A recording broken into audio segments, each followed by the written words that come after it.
What's happening? I am Joseph R. Wheeler III, the artist, the founder, and the president of the ONYXCON Foundation. ONYXCON is a 501c3 nonprofit arts and creative lifestyle organization based and founded in Atlanta, Georgia. But we are an arts organization for the world, the whole wide world. So what's up, world? What's happening, world?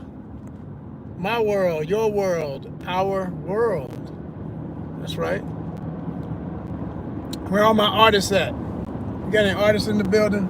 How many people in my monetization nation, my subscribers, okay? My people who put the like on every video, they watch every video. They always in here. They always checking out what we doing. They always are proud of what we are representing and how we represent it. How many of y'all are artists? How many of y'all are creatives? That's the question I got for y'all this morning.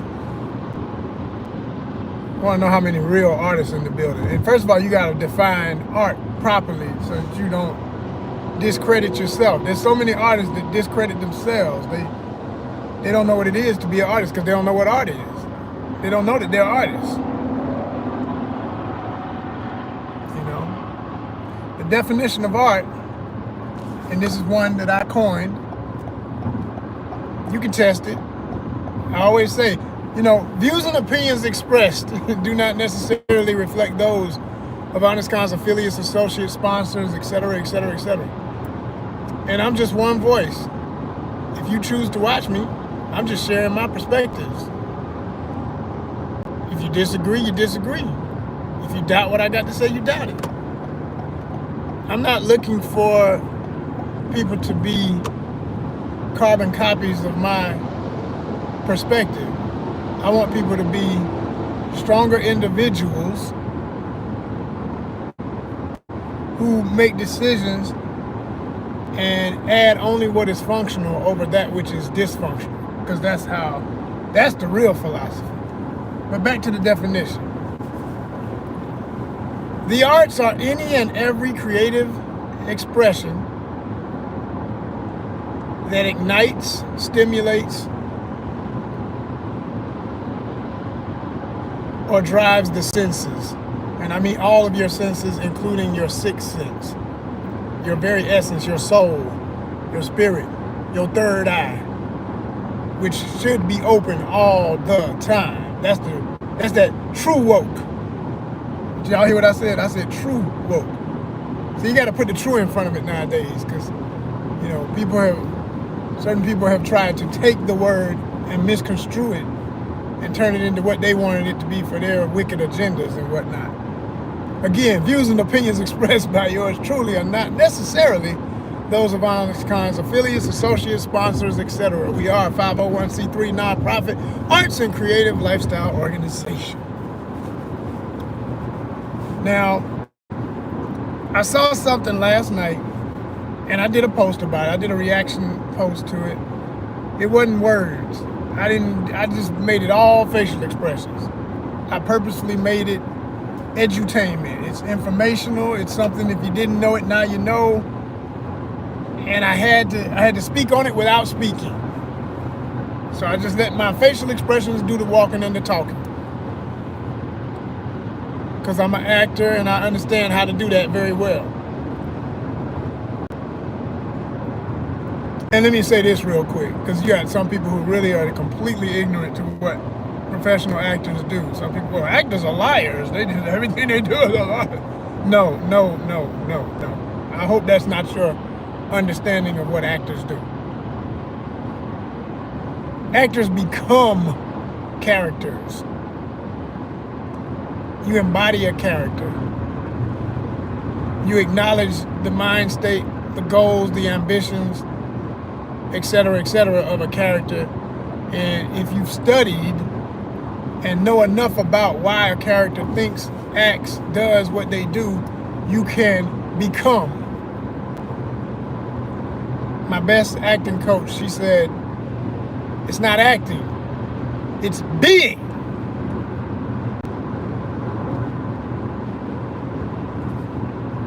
its being.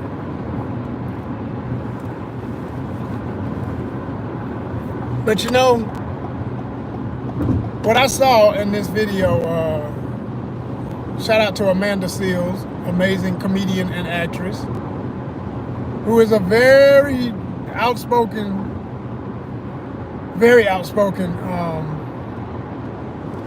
social justice minded individual. She loves to dig into it with the history of racism and all the issues in America and deal with politics and things of that nature. And if you don't know who I'm talking about by her name, you might know her face. She's a very attractive lady, and I've told y'all many times before, pretty privilege is a real thing, and a pretty woman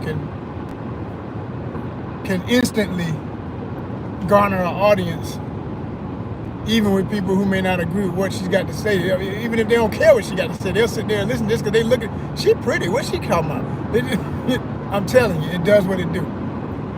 She had a Club Shay Shay interview, if you haven't seen it. That was really good. It went deep on a lot of her philosophies and ways of thinking and why she is who she is and what she come from and all that. And I always say it's always important to know the history of a person before you can judge them or weigh in on what you think about their energy. You got to know who the hell they are, what they might be about a little bit. You'll never know the full person, nobody. But you got to have something to go off of so you know who you're looking at and whether or not whether that aligns with your energy. Because we all just energy. We just conveyors and purveyors of energy. That's what we are. That's what we really are. We're vessels for energy. So more so than no so, I like Amanda's energy. She's done some things and said some things. I'm like, God dang, Amanda, what the hell? But on most things that matter most to me, that's my girl. We cool. You know what I'm saying? She can be crazy as hell now. She done some stuff and said some stuff. Like I said, whoa, what? She wouldn't be the easiest person to be around. Because she's just, yeah. But when she own. And her own is more than her off for me. Okay?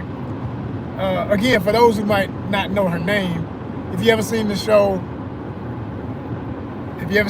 with Issa Rae. Now, if y'all asking, who's Issa Rae? Well, okay, y'all just need to go do some research real quick. Keep this running, so we can get these watch time minutes we need, because we still need 4,000. Thank you to the 1,300 of y'all who are subscribers. Y'all the reason for the season. My monetization nation. Yes, indeed. But we still need them 4,000. We at like 2,000 something. We need to double up real quick. What Nipsey say? Double up. I ain't talking no it up. I ain't talking no. Wow. Okay, now I ain't gonna start. Yeah, hold on. Double up. Come on, y'all, double up. Let's go. 4,000 this month. I don't even want to have to worry about it in February. How about this month? Double up. Let's watch. Let's see. Let's keep continuing. But get on your other device and look up some of these things you don't know. Get your tablet out. Get your extra phone. Because I know some of y'all got 2 phones. Oh goodness. Yeah, that's another song. Anyway, Kevin Gates. Talk about crazy. Gates really, but he'll say some heavy stuff sometimes, but Anyway, let's get on it. So, Amanda put up a video where she's talking about, or she saw an article that explained that Snoop Dogg. Snoop Dogg. Ain't nobody gonna ask who that is. They say that Snoop is the most recognizable star in the history, in the current, who's who of rap. No other rapper is more recognizable in the world than Snoop Dogg.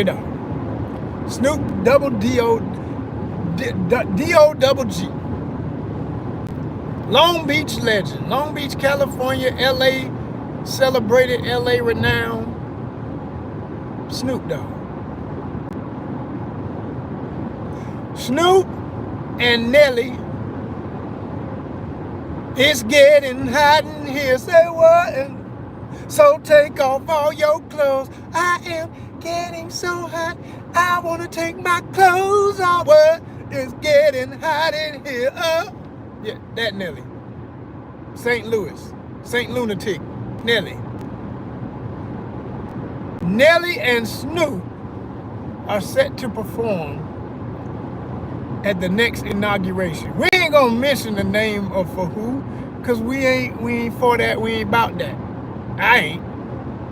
Views and opinions expressed by yours truly are not necessarily those of ONYXCON's affiliates, associates, sponsors, etc. But I can guarantee you most things. Birds of a feather tend to flock together, and we are iron bird for one general, mostly common state of mind, and that's decency, logic, ethics, civil rights, true history, true woke realities, progressive diversity. Some of y'all, I mean, that's like kryptonite to your Bizarro. Not Superman, Bizarro, because this is Bizarro. It's gotta be. We in Bizarro world. That's the only way you can. You ain't no logic, so you get to say this is Bizarro world. Because I know what it does out here. It's, to some of these folk out here, you know, you start talking about all this, and you stand on what side you on. You don't tuck it under and hide it. And, well, I don't want to, you know, offend anybody's politics and that. I don't give a damn. Because guess what? This ain't politics no more. This is survival. That's just how I see that. This is common sense and survival. This is logic over illogical. This is balance over total freaking chaos.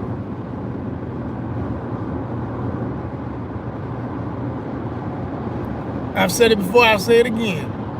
I voted for a lady with 1 K in her name, not 3. Do the math. And ain't nobody scared over here to stand on what they about. See, the problem is we got too many people around here.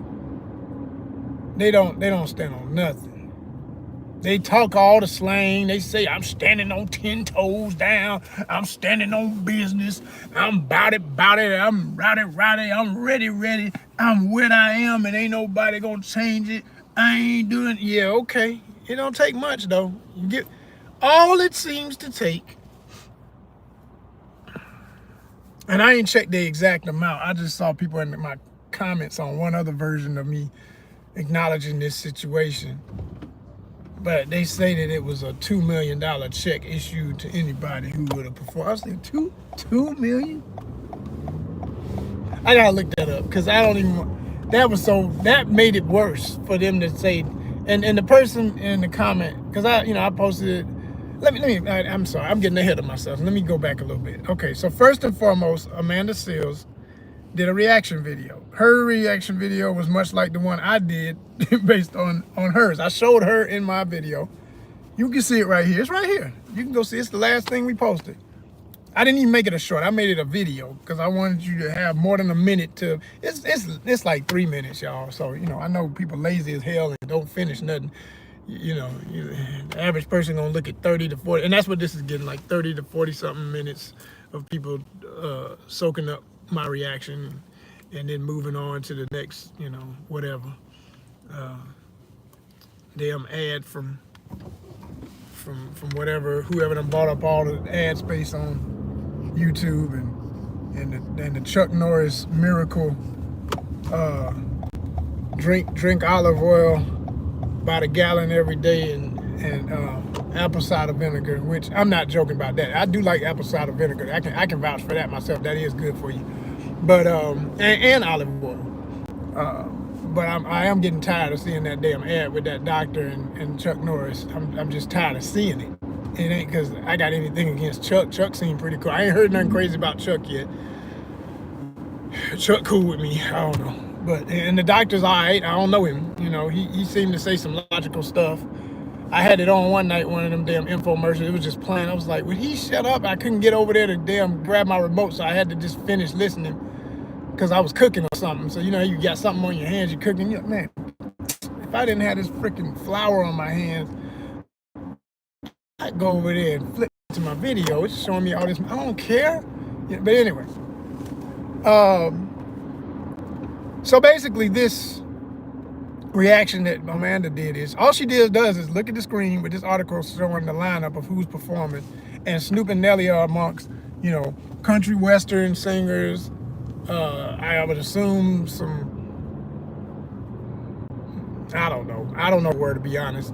I don't know. That's not my lane. I mean, it's not even that's not even about anything racial or whatever. Like I said, racial construct, but you know, ethnic or anything. It wasn't even about that. It's just not my lane. Like, I didn't see nobody up there that I would have cared that they're performing.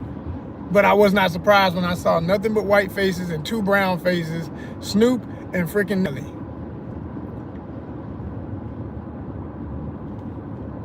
Bizarro world, man. This is bizarro world. I'm like, I do remember hearing that Snoop was getting paid hundreds of thousands of dollars every day he was in France for the Olympics, being a commentator at the Olympics. Let's just add it all the way up. Let's add it all the way up. Let me see if y'all can do this math with me. Everybody get out their pencils, paper, crayon, paper, whatever you need, okay?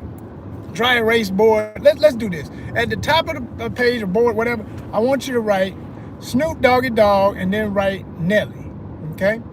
Underneath these names, draw a line and then say, on one side under Snoop, say Long Beach, California. Under Nelly, say St. Louis, Missouri, okay? All right. Now, I want you to go look up the average income per capita household, black household. That's what you're going to have to do. African-American household in Long Beach, California, and then do it for St. Louis, Missouri. Okay? I don't know what these numbers are. I don't even have to know. Because I know where I'm going is going to always be right. I don't even have to ask. But I don't even have to ask. That's not even... It's a given. You know, I've looked at these things before, so it's a given. Okay? Now, once you get that number, right? All right.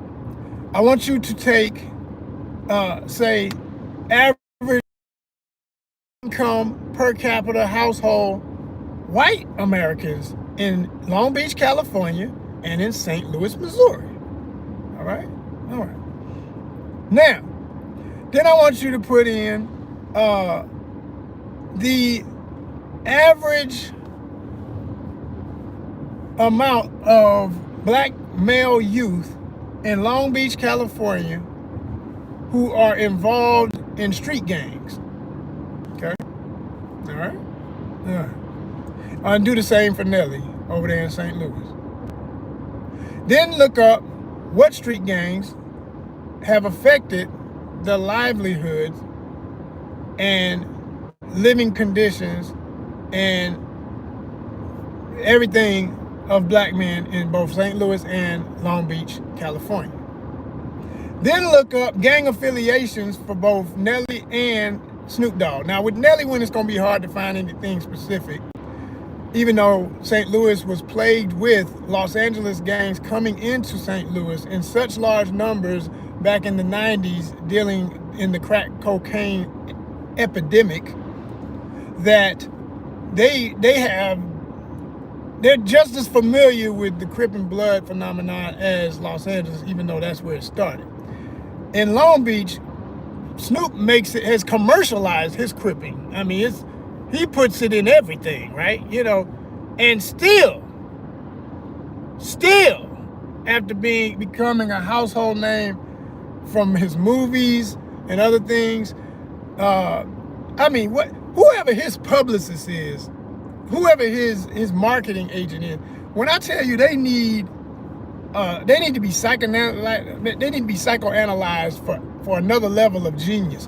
Like, I've always thought, I said, man, it's amazing. How did you go from being a Crip in Long Beach, California, and bragging about it in your songs, making it clear this has been your lifestyle?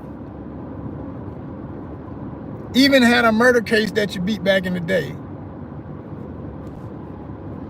You know, as a hip hopper, you know, following all this, trying to understand all of this, analyzing all this, living in a time where we used to look at all of this and be attuned to everything that was going on. Hell, I bought the album.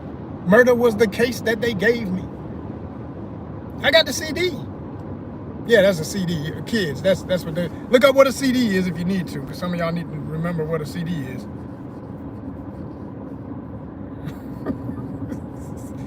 Look up cassettes while you're at it. Anyway, I had the CD. But how do you go from being an artist, because I'm not going to take the credit away where credit is due. Both of these gentlemen in their own right are artists who have contributed to their part of hip-hop cultures.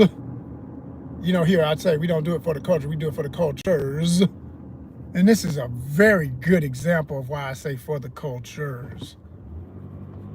Because as soon as we pretend there's some monotheistic concept of who we are, if we say we hip-hoppers, then now I gotta be all the way in with the idea of Snoop and Nelly at this inauguration on Monday.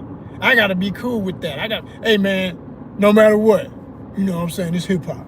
I'm with them. No, I'm not. No, hell no, I'm not.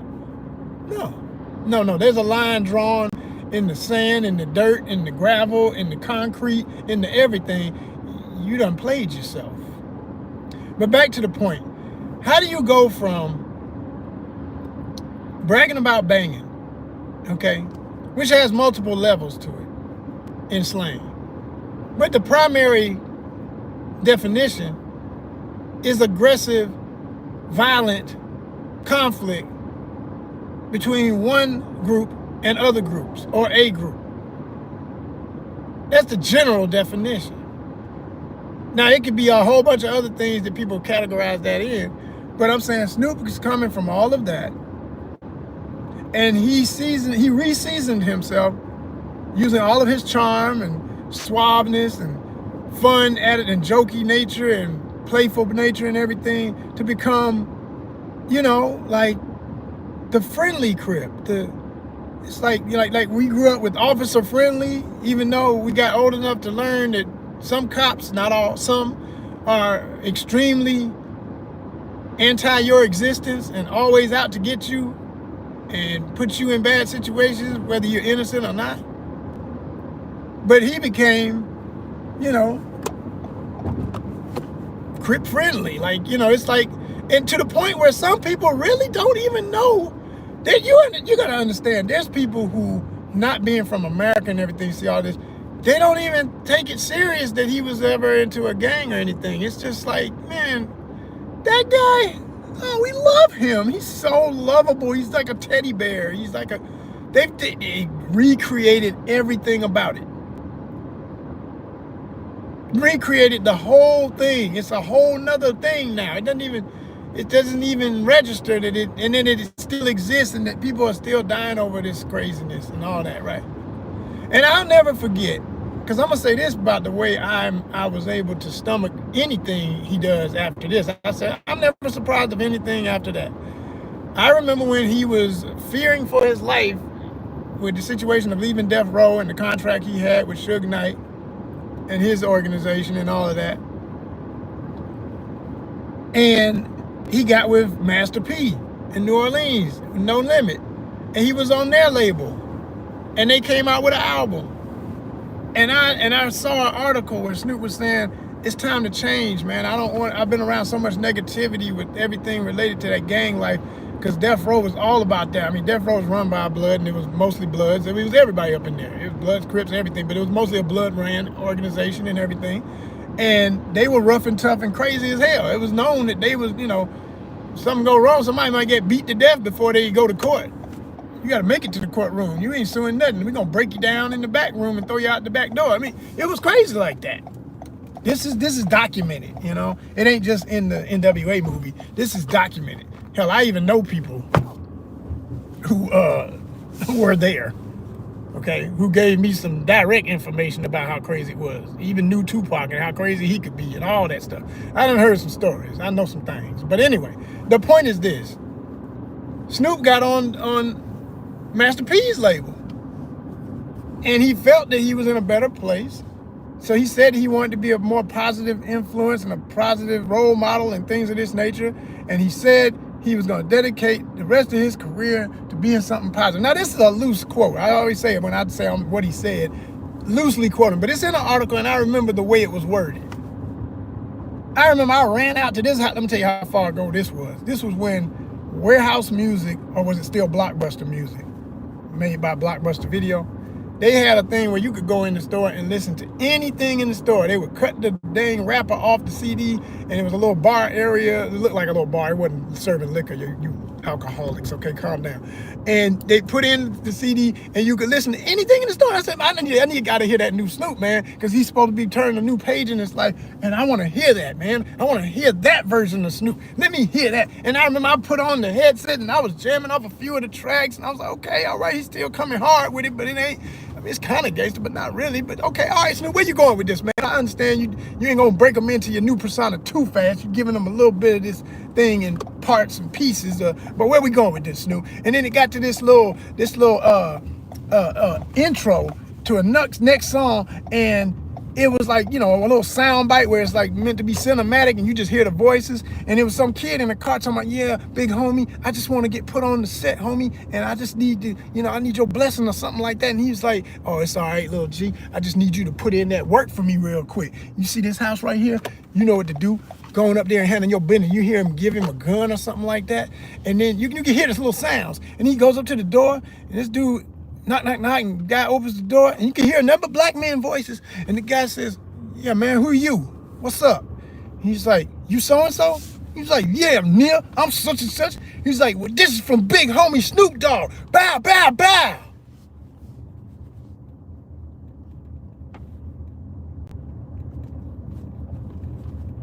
It was so progressive. It was so, I mean, you could feel the new life, the new non-gang related activity in his music. You could feel the new leaf turned over in this career. You could just feel so much positivity. It was like terms of endearment.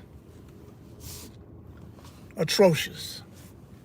And from that moment on, I knew I couldn't completely trust this person. I said, this person's all about money, man. This person's all about, if that's what made him money,